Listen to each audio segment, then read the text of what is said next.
Bonjour et bienvenue dans cette nouvelle vidéo consacrée à la France. Mais avant de commencer, abonnez-vous à la chaîne et activez la cloche de notification pour ne rater aucune de nos prochaines vidéos. On commence. D'abord, il faut dire que l'économie française est basée sur l'escroquerie et l'arnaque. La France est la 5e puissance mondiale depuis plus d'une dizaine d'années. En réalité, c'est un pays très endetté. La dette publique française a atteint un niveau record en 2022. Elle était estimée à plus de 2 956,8 milliards d'euros. Un sondage en France a prouvé que 79% des personnes s'inquiètent vraiment de ce record d'endettement, mais par contre 53% des gens pensent que la France risque de faire faillite dans les années à venir.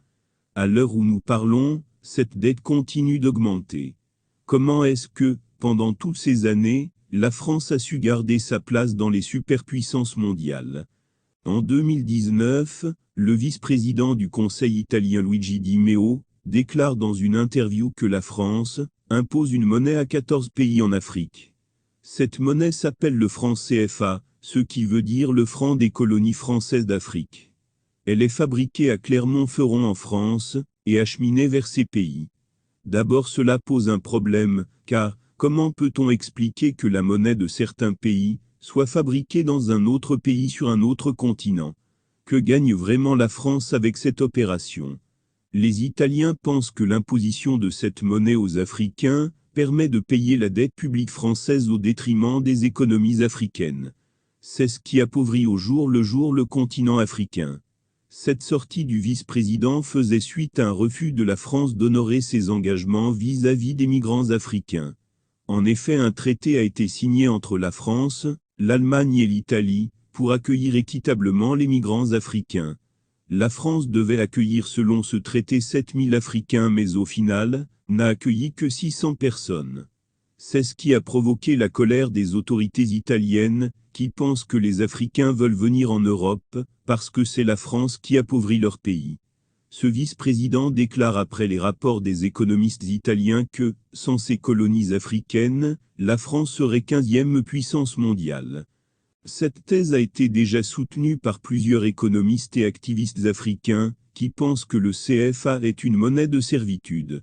C'est une monnaie qui permet de réprimer les économies africaines au profit de l'économie française. Les autorités françaises se sont toujours montrées frileuses et furieuses à chaque fois que les intellectuels africains évoquent la question du franc CFA. Ils ont toujours réagi de manière féroce envers toute personne ayant un avis contraire à leur avis sur cette monnaie. On se rappelle par exemple que certains présidents qui s'opposaient à cette monnaie dans les années 1960 ont été assassinés sauvagement. C'est l'exemple des présidents Thomas Sankara et Sylvanus Olympio. On se rappelle également que la Guinée dans les années 1960 a refusé cette monnaie.